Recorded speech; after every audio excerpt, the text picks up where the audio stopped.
Tuesday, February 7th. Unbelievable. Guy Adami, Dan Nathan, market call, 1 p.m. Eastern time. If you think I know what's going on, think again. So we'll try to figure it out together, Dan. This market call brought to you by CME Group, where risk meets opportunity. Of course, our data provider, FactSet, always there by our side. By the way, Dan, today is the 7th, which means tomorrow is the 8th. And I'm going to read, so forgive me for a second. Join us. Me and Dan for a 30-minute virtual event to discuss the outlook for earnings, energy, and ESG, the 3 E's in 2023. We'll be joined by Butters, as well as Matthew Haggerty and Eli Reisman. The live stream is on February 8th. As I mentioned, that is tomorrow, 11 a.m. Eastern time. Go to riskreversal.com/FactSet2023. We also have a link in the description on both YouTube, Dan, and of course, your favorite podcast store. How are you? I'm doing well. I'm equally perplexed. Confounded. 2 days in a row, confounded here. But that's what guy, we show up and we just kind of tell it like it is. And tomorrow morning, this is the good thing about that 11 a.m. with our friends from FactSet.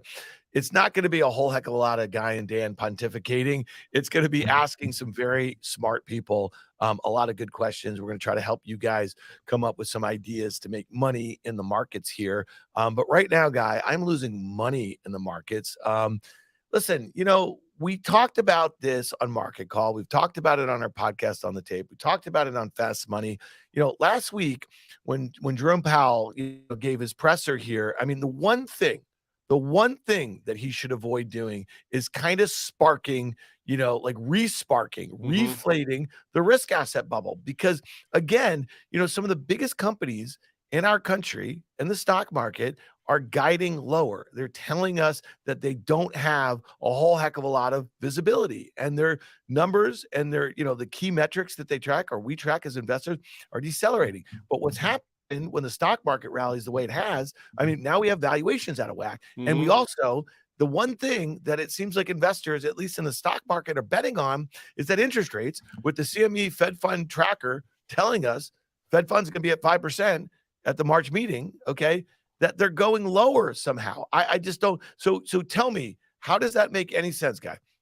To me, it doesn't make any sense whatsoever. So again, let's just play the game for a second. If you're giving the current level in the S&P 4153, a market multiple of 18, I just rounded up.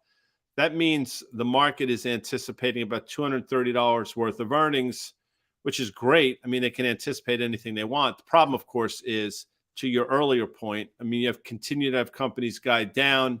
You continue to have commentary that's anything but bullish. And what I find particular, and look, who knows what's going to happen the rest of the day? Clearly, I don't, because this rally started before the man even uttered a sound on stage, which I also find somewhat interesting. So the market's being taken over by animal spirits. That's great. And I understand that for the majority of people out there, markets going higher is a good thing. And people, and this gets into a little bit of a, not a rant, but just I want to talk this through for a second. People obviously get upset. You're always negative. And just a couple things from me personally. And when we started doing Fast Money in 2007, remember, things started to go pear-shaped very quickly. The infancy, the early stages, the early days of that show. And in retrospect, the feedback that the network got is, I wish more people had warned us what was going on. And I thought we tried to do it at the time. Clearly, we failed. And in retrospect, what I've sort of learned from that is, I'll let people be as bullish as they want. And it's not that it's my job to take the other side. That's not my point. But what I will try to do is look at things a bit more clearer. In other words, take the data for what it's worth and then try to parse and push back on certain narratives that are out there. It's easy to be a pundit and be constantly bullish, buy every dip, because eventually it's going to work. And, for the people that were buying Facebook for 6 months until it bottomed, and now we're doing the gotchas, well, that doesn't really help a lot of people, right? So I guess my point is, we're here to try to point out some of the things that we're seeing. Doesn't necessarily mean the market is going to do what we think it should do. But one of the things I've stood by is, listen, if you're looking for a cheerleader, look someplace else, because I've never really viewed that as my job, Dan. Matter of fact, one of the things I also find interesting about that commentary guy is that, at the end of the day, I mean, you and I have been trading a long time, and one of the first things that I learned about when you're putting on a trade, is kind of figuring out what could go wrong. And you always say that you were brought up in the school of what can go wrong will go wrong, and that's how you kind of thought about things. And I get that. So when I started doing CNBC, it was literally within weeks of the lows in '09, guy. I found some really interesting like tidbit. I had been listening to CNBC or watching it without the volume for the 10 years or 15 years prior to that. And it was remarkable, just the universal bullishness of everybody, even at the bottom. Like, that's great. You know what I mean? Like, but I guess I thought how I could be useful on those programs would be picking out the opposite side of it, because any trade that I go into, I like to think about how it could go wrong, how I'm going to risk manage that sort of thing. And then one other point I want to make is that people always say, you use this term a lot, and you say, I try not to be dogmatic, right? And so I think that makes perfect sense. And right now, and you said this yesterday on our podcast with Liz Young on the tape, you said something about to the extent of like, okay, well, we have this data here. And I'm not gonna, you said price is truth, right? And so if you're looking at the prices on your FactSet machine right here, that's what people are willing to buy and sell at, and that makes total sense here. But it really is about the data and the disconnect that we're seeing with the data, and then you kind of have to input some of these prior periods that you've been through and kind of come up with a thought process. And so to me, I just think that's a little bit about this period that's going on right now. And it is confusing to a lot of people, and it shouldn't be confusing. The last point I'm going to make here is that people also always say that don't be emotional. You say, about dogma. Let me tell you something. Markets are emotional. Look what's going on here today. Look at the intraday moves here. I am often very emotional about the companies that I invested in or short or have short exposure in, the people that run those companies, the products, the services. So I think that's a bit of hogwash. I mean, to me, if you're not emotional, that means you're not convicted on the idea, and therefore, like, kind of what's the point? So I often get emotional. So for some of you guys accuse me of being too emotional, I know how to be nothing other than that. Yeah, and in terms of emotional, I think we're all emotional creatures. The emotion about your positions are one thing, but then you try to have to take the emotion out of the equation. You talk about this all the time. I mean, there's a certain point where I say this a lot, and I'll say it here.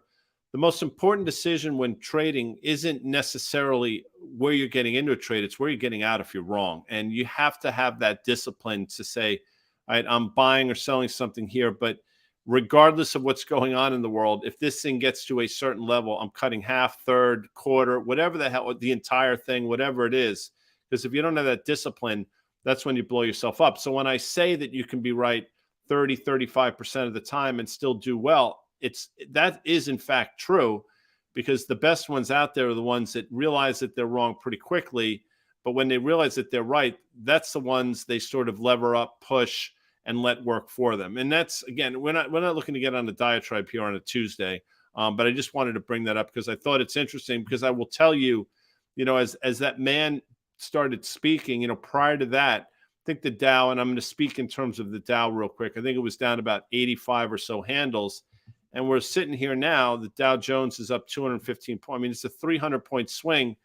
And I can't really tell you, it's a 45-point swing in the S&P for no discernible reason that I can figure out. Maybe if people in the chat have an idea, I'd love to hear it, but not from where my vantage point, Dan. Well, a couple things here. Okay, we had a bunch of slides. We had the S&P futures, NASDAQ futures. Maybe the guys can bring them up real time rather than the charts that we did. I mean, I kind of feel like this is going to reverse, Guy. I think this is going to be it for the rally. How's that? I'm saying it right here. I think we reverse. And, the headline that I think the markets will have to focus on, investors will have to focus on, because Bostic said it yesterday, Powell just said it, but for some reason we rallied on it. Must keep rates at restrictive level for a period of time. Okay. Like, that's it, people. I mean, like, that is it. And then when you look at that jobs number on Friday, okay, I mean, 517,000 jobs. I mean, like, think about that. Okay. So again, we're seeing some of those inflationary inputs that came back to the mean, and that was our trade. You and I have been talking about that a lot. We fully expected that. But if things are going to get geared up in Europe as it relates to the situation in Ukraine, and let's say the China situation with us from a geopolitical stuff seems to hit up, all of this stuff will be inflationary. And it's funny, Guy, you've mentioned this on many occasions, is that, we never used to focus on geopolitical things. They didn't cause too many palpitations as it relates to our markets. But when you're grappling with the sort of inflationary issues that we are right now, that are very much tied to national security and supply chains, right, and shortages of important, kind of commodities and input costs and wages, is one of the biggest ones, and that's not backing off. You go into deglobalization for geopolitical reasons. That's how inflation sticks around, and that's how I'm going to be wrong about rates. I did think that we were going to see the 10-year yield come into 3.5. I know you thought that. I thought we might get to 3.25, maybe 3. I no longer think that, because I think we are in for a 2023 where inflation will continue to surprise the upside, and the Fed's going to surprise by keeping rates higher for longer. It's interesting. Some of these inflationary inputs are actually headed back higher for sure. So we've probably, just the way we probably saw it peak in terms of CPI in June, I think it was June, we might have just troughed in terms of some of the input costs, some of these commodity prices. So we'll see. To your point, Dan, a lot of cross currents, but what we're tasked to do is try to figure out the market. I'll say this, and we'll look at it. And you mentioned yields and what have you. 2s10s, I think at one point today, what got out to about 83 or 84 basis points, which, correct me if I'm wrong, and I'm sure there'll be somebody out there. I think that's the steepest it's been. Again, it's steeper than it was at its trough, over the last year or so, but I think it's the steepest it's been in 41, 42 years. And I'll still submit we're probably going to 1%. I don't know, again, how we get there. I've said 4.5, 3.5, whatever, something like that, but certainly everything's in place for that. And the market, for whatever reason, doesn't seem to care. Now, to your point about a blow off top today and maybe reversing, we've seen odder things take place without question. And I don't think that would surprise me at all. And some people are on the chat, and I'll say, apparently Powell explained the jobs saying there weren't enough workers. Okay. Yeah, that's fine. But there's still a bit of a problem, I think, in terms of what it means for the inflation part of it. If there are more people looking for workers, by definition, they're going to have to pay people more. There's going to be a competition to get those people in the seats or in those jobs, which means wage inflation, I think, is going to continue to be sticky and move up. So many cross currents. I think there's a huge amount for the bulls. The bulls have it right now, just in terms of the price action. They have something to stand on. The bears are looking around saying the data is going to matter at a certain point, but they're made foolish by what's going on in terms of the price action. And quickly, Dan, before we get to the charts, when I say price is truth, that's not meant to be glib. And I know a lot of people push back against that, but let me try to explain briefly. What I mean by that is you take everything in, but what you base your decisions off as a trader is where things are trading at that time, the price of the thing that you're trading. So the conversation we'd be having right now would be entirely different if the S&P were trading 3,400 as opposed to 4,150 or thereabouts. So you can take in all the information, but what you base your decisions off of in individual stocks and indices and commodities are where those indices, commodities, and individual stocks are trading at. Matter of fact. All right, let's pull this up here. We have the S&P futures chart here. This is before that little rip that we had, and we just kind of drew a couple lines on this. I'm looking at the S&P up 80 bips or so here. And again, it doesn't really matter. It's a little higher than these levels. And, we talked about this with Carter Braxton Worth yesterday. We're charting, a back and fill towards that downtrend, which happens to be at the intersection of that uptrend, which happens to be kind of near that 200-day moving average. Makes some sense, right, Guy? And again, I just don't, I look at the market trading the way it is. We're going to be through the bulk of S&P earnings. We're going to be through the bulk of Fed speak. We know that we have the next meeting in mid-March. At some point after we've just had a little, euphoric behavior. And again, where have we seen it? We've seen it in crypto. We've seen it in meme stocks. We've seen it in stocks that were basically already said they were going to go bankrupt, the companies. Okay. So the equity is worthless. We've seen it in really unprofitable parts of tech, that sort of thing. Kathy Wood told us last week that she is the new NASDAQ. Come on, man. She's a great example, by the way, and I'm not looking to pick on her at I'll pick all, on but her. Go ahead, but pick it's a on her. great example of, things go down 65, 70%, and the entire way down, you have these people saying, buy it here, buy it here, buy it here, buy it here. At a certain point, the buy it here is going to catch legs, and things are going to bounce, and then those were the same people that say, "See, I told you so." And they might look smart. I'm sure for a lot of people think, my God, they're brilliant, but it doesn't really do the client or the viewer.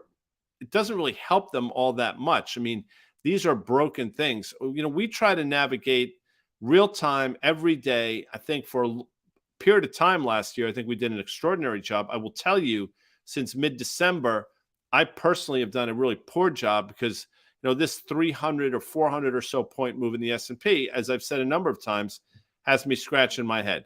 So we'll see. But again, when you have people making comments like that, that is not indicative of a in my opinion, Dan, of a bottom. It's more indicative of a bit of a top. And as we sit in here, I'm looking, the S&P is just giving back 30 handles. So is that normal price action? No, I would submit not at all. And you made a great call earlier, and we'll see how things shake out. Now, I'm obviously not watching this, whatever this man is doing, and whoever is interviewing him. I mean, I think the next question would be like, Chair Powell, just out of curiosity, what is your favorite color? Yeah. Because that's about as stringent as this interview is. I know. Let's pull up a day chart, or actually a 3-day chart of the NASDAQ futures. If the guys can do that right now, I see him at 12,700 here. And if I look at the high from Friday, Guy, I get a high of 12,878. Okay.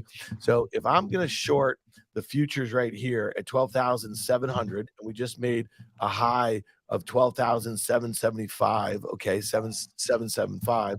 I want to kind of put a stop right at kind of, I don't know, 1280, 12,800 here. Okay. 12,800. And I'm shorting them at 12,000, 710 right now as they're moving around. So just tight stops here, people. And if you catch this thing right, I just don't know what the impetus based on what he's saying right now is to take this up any further. So that's my trade right there. You can define your risk in other ways other than trading the E-minis and trading with stops. You can buy some short dated options, that sort of thing. You're risking basically your stop is that premium. We have talked about these 0 days to expiration options. Again, you better be convicted. And you know what? I'm just going to say it. You better have some emotion about it, because otherwise you're basically flipping a coin. I have no idea which way the market's going to go, but I'm looking at a couple other things, Guy, from a sentiment standpoint in the NASDAQ. Okay. Microsoft is hosting this AI event, OpenAI. They've invested in it. They have this deal with Chat GPT. They're going to integrate it in their Bing service. And so this is going on right now. And Microsoft was up 4.5%. It's trading at 266 or so. If that thing loses some steam, because this was telegraphed and people knew about it and they were excited about it, if that loses some steam, watch out. Also, Tesla red on the day here. So I'm making my bet in the NASDAQ short dated. We topped out. Yeah, I totally get it. Look, and somebody just said Microsoft is a screaming buy. Yeah, okay. I mean, that's fine. I'll tell you that the last Microsoft quarter, just in my opinion, wasn't particularly good. I think they actually said that, and the guidance was not particularly good. And these are not, in terms of the cycles, I mean, these are sort of long cycles in terms of getting back to where they need to be in order to maintain, or at least in order to have the multiple they're trading at make sense. It's an expensive stock in this environment, but it's rallied significantly from that earnings miss. Remember, the knee jerk was higher. We said on the show that night, Fast Money, wait for the conference call. Conference call came out. I think it traded almost 18 or so dollars lower, if not more. I think it got up to 253 at one point, traded down to, I want to say 233, and now here we are. Does that make sense? Not particularly. I mean, the Apple move is the same thing. So, we've talked about NVIDIA a number of times. The market went from, you could wrap your head around valuations, to levels now that, again, I just pointed it out before. At current levels, we're talking about, an 18 multiple. That's assuming $230 worth of earnings, which I don't think we're even remotely close to, and an 18 multiple is too expensive in this environment, Dan. Yeah. Let's see if the guys can throw up Uber there, 1-year chart. They report tomorrow before the opening. And I think this is kind of an interesting one. From a sentiment standpoint, Guy, here's a company that, again, is doing their best to kind of stem losses in their business. They've seen, they had tremendous promotional, behavior to get people back using their products. Look at where this one is on a chart. It's kind of at, an interesting, I don't know, it got above those prior highs from 6 months ago. I know Carter had a note out to Worth charting folks that, he likes the setup. He thinks it's a bearish to bullish reversal. The implied move, the stock's about 34 and a quarter. The implied move in the options market, Guy, is a little more than 10%. It's about $3.50 or so, maybe a bit more depending upon when you do that. So that's the put premium, the call premium at the money in the weekly. You put them together, you get about 350. So let's call it 10% or so. Over the last 2 quarters, there's been some huge moves. Stock was up 12% the day after the last quarter, up 19% after its Q2 results. Thoughts here, because again, here's one where you and I, at a time pre-pandemic, we kind of liked Lyft's focus on just North American rideshare. We thought these guys going in a lot of different businesses wasn't great. It ended up being a good thing for them. Again, I admitted that it was kind of wrong, and they took a lot of share in some, versus some of these other delivery guys. Thoughts here, because this company's still expected to lose a lot of money for the year just ended, okay? And then next year, considering on a GAAP basis, still losing money here, and they probably don't get profitable until 2024. Yeah, it's interesting. I'm looking at the chart, and that April high sticks out like a sore thumb, and it's probably, I want to say, like 38 or thereabouts. I'm probably going to be off by a tad, but, that seems to where this thing sort of has a beeline. And what I really found interesting is, the first move in a lot of these stocks has been the wrong move. And look at the move in Snap, for example. And I'm not trying to, but my point is the initial move lower in Snap was the wrong move in retrospect, because here we are now higher than it was before it reported. And I think you might see similar here in Uber, where the first move, if it's higher and you get to those April highs, I think if you long the name, you pull the ripcord. And if the first move were to take you lower, and that chart's a tough one to sort of get to gain. I'm not, but you'll know what I mean if you look at a shorter term chart and Snap. But if you get that move lower in Uber, it might be time to sort of lever up again. So I guess my point is, I think we're in an environment right now where the first move is the fake out, and then you wait and see what happens. And we've seen it in a number of different names. Yeah. Let's talk about yields. There was an article this morning or yesterday in the Wall Street Journal talking about how investors are dusting off the low rate playbook. They're dusting off the low rate playbook. Okay. And I guess for the life of me, man, in November of 2021, the NASDAQ topped out.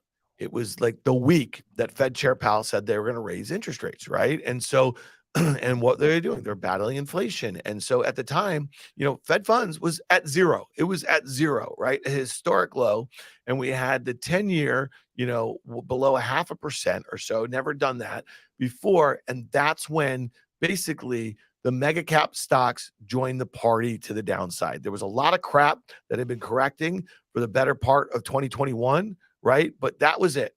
And so you tell me, Guy, if rates are going to stay elevated, because we're already seeing signs that the housing market has stabilized a bit, it's come back in. We're seeing a jobs market, the lower unemployment goes, you know what I mean? That if it gets to 4%, things could still be really tight. They will be really tight. So I just don't get the rush into a lot of these unprofitable names that got hit when rates were much lower, okay? But just the indication that the Fed was going to raise. Now the rates are higher. The only scenario, and you've said this a lot of late, that rates come down precipitously is if the economy takes a shit. That's right. That's exactly right. And yet the knee-jerk reaction to 10-year yields going from, 438 or so down to where we just recently troughed at was, all systems go, party on, lower rates are positive for high valuation, high growth stocks. And I guess to a point, I understand that. But I guess to your point as well, now if rates start going higher, what does that what does that signify? It certainly doesn't signify renewed growth, or all of a sudden the market's found itself, or the economy has found itself on stable footing. I think it speaks to exactly the problems that we talked about earlier in the show, that inflation is still a problem, and one that you acknowledge might be more of a problem this year than a lot of people anticipate. And again, what is the yield curve telling you? I mean, again, I'm not an economist. I was not an economy major. I'm not an economist by trade, by education, by profession. I'm not humorless enough nor smart enough to be one, but an inverted yield curve, as long as we've had it and now widening it out again, is not suggestive of things going all that well. And I know people will come on and say it's different this time and it's discounting a lot of things. No, it's not different this time. It is the precursor of something bad. And a lot of people on Twitter, and somebody just said that Michael Burry tweeted, I didn't see it, I apologize. But a lot of people have said that, in the beginning stages, everything looks like a soft landing. And you can go back and read some Twitter threads that some really smart people have put out to sort of get a little up to speed on that. But to your point, Dan, if rates start moving higher, I don't think it's necessarily bullish or indicative that the economy has turned around. Yeah, he just said this is different. Maybe Jacob or Steven can pull this up here. They're looking at I guess it's the S&P versus, what are we looking at here? I don't know. I mean, this guy, for such a genius, could probably do a better job tweeting, just because he never puts any there it is. What do we have up there? I don't even know what it is. All right, it's bearish, guys, because last week before Fed Chair Powell took the stand, he said sell. So I have to assume that this means he's reiterating his sell guy. How's that? I guess somebody just pointed out that he tweeted. Also, somebody said he's a moron. He's a lot of things. Moron is not one of them. But that's for another show, I'm sure. Fair enough. Crude oil, by the way, just before we get out of here, and to your point about input costs and inflation potentially being stickier, every time crude, gets down to sort of those low 70s, it bounces, and we're seeing it again. And there was a short-term top in the underlying equities in terms of Chevron. I mean, to a certain extent, that Chevron buyback announcement in the very near term might have been a short-term top. And you highlighted that on Fast Money that night and on Market Call as well. But once again, crude seems to be getting back on the wagon. We'll see what that means, if anything. But you can't discount the fact that every time we push down to these levels, there is a bounce. And in large part, the equities have held up rather well. I don't want to get crazy, but rather well. Let's talk about nat gas, UNG. This is an ETF or that tracks it. It may be an ETP, but and these things are tough. Carter came on last week and was talking about he thinks it's buyable here. I think it got as low just the other day as 8. Here it is at 876. That's a nearly 8-9% move or so. This thing's bombed out. What thoughts here, Guy? Again, because I don't know, maybe the winter gets colder, maybe the situation. Not rooting for it by any means, but I thought there was an interesting op-ed in the New York Times by Tom Friedman, and you and I talked about it the other day offline. Just saying how the second year of this war in Ukraine is going to get nasty. Meaning, and you've been saying this for a long time. You said it on our podcast. You said it on Market Call here. Is that this is not something that Putin can afford to lose. And I think the way Friedman was kind of outlining it, he's going to look at Europe, he's going to look at the US and say, your move, because, I'm doubling down here. What are you guys willing to risk? And, that, again, is supportive of some of these commodities. Yeah, I agree with that. And Carter pointed out, and if you look, every time nat gas in this chart is a pretty good indication. Every time we get a few standard deviations from the 200-day moving average, doesn't last very long. And the sell-offs, as you can see in the beginning of this chart, are significant. And I think the rallies are going to be equally significant. So I do think there's a very good chance, we rally up to that 200-day moving average. It's not going to happen in a day, but I think nat gas play on the long side is so counter to what the market thinks right now that it's probably the right move. We are now pushing at levels that doesn't make any sense. I understand that we're through, for the most part, Europe has weathered the winter. Thank God for them, without question. We've obviously had pretty mild winter here, at least on half the country, which is obviously negative for prices. But there's going to be some sort of event, I think, that's going to get nat gas back on its horse. And this move over the last year or so is eerily familiar what we saw with Amaranth back in the day when, you just saw people blowing up left and right. And one person sort of stood above the fray. That guy's name is John Arnold. You might want to check him out on Twitter. But I think Carter's right. I think nat gas on the long side looks pretty interesting here. Yeah, and as we speak, sorry, Dan, but great call by you, but the Dow is now negative and the S&P is now unchanged, having been up, I want to say almost 50 or so handles today. Again, there's 2.5 hours left in the day or thereabouts. So now we're going lower. A lot can happen, but everything's going to be red in an hour here. I just want to make one point. If they want to pull up that NASDAQ futures chart again. So we were saying, 12,710, 12,700, right? And where are you going to place that stop? And we said just above those prior highs. Move those stops down if you're trading in the minis and you get a 50 handle move like that, right? So there's no reason to keep that stop at that prior level when you have 50 handles coming your way. And that's how I would be trading these E-mini futures for some of you guys who are probably less inclined to trade 0 days expiration options. But this is a day trade for me. Yeah, I'm with you. I'm sorry. This was one of those, certain shows have different, each day is different. And you can hear, excuse me, the frustration in my voice because I don't want to be wrong, not because there's an ego attached to it, because I know people listen, and I understand for a lot of people, they have money at work and money at stake. So it upsets me when I'm wrong about things. Again, it's not an ego thing. It's just because we are trying to help people. I mean, trust me when I tell you, Dan, neither one of us is getting rich doing fast money. And for a large extent, what we've tried to do is help people navigate what has been at times extraordinarily difficult markets. I will tell you, as a lot of people have said, the last few months, I would say since Halloween or so, I think it's been one of the most confusing economic backdrops as well as market backdrops that I've seen in quite some time.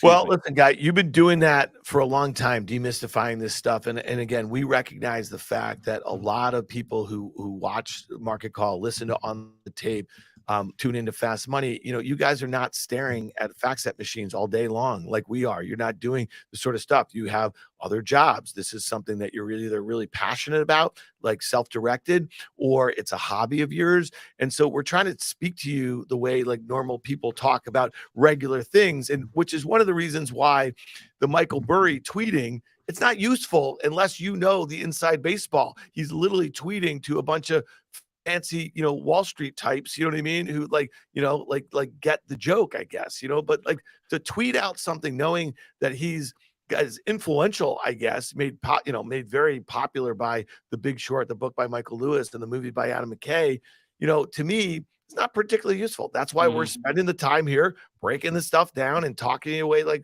normal people talk to each other. So I'll leave it at that, Guy. This was fun. I enjoy us being a little bit strained during the day as the markets are moving and trying to demystify some of this stuff for ourselves too. Believe me, it's good to talk about it. It's good to have a community around you. But that's it for today. Tomorrow, 11 a.m., Dan, 30-minute virtual event. Button. Smash it. Smash the subscribe button. I feel dirty saying it. Earnings, energy, ESG. Butters, Hegarty, Reisman. Check it out. Excuse me. riskreversal.com/FactSet2023. There's a link and description on both YouTube, Dan, and of course your favorite podcast store. I know I have mine, but I'm not going to share it because I don't want a lot of people to show up. It's like when you have a favorite restaurant, you don't want to share it with people because you don't want it to be too crowded. It's that Yogi Berra thing. Nobody goes to that restaurant anymore. It's too crowded, which is brilliant if you think about it. That's it for Market Call. I want to thank CME Group, where risk meets opportunity. I want to thank FactSet, our data provider. We'll be back tomorrow with the great Carter Braxton Worth, 1 p.m. Eastern Time. Obviously, prior to that, 11 a.m. Eastern Time with our triple E's. See you then. Thanks.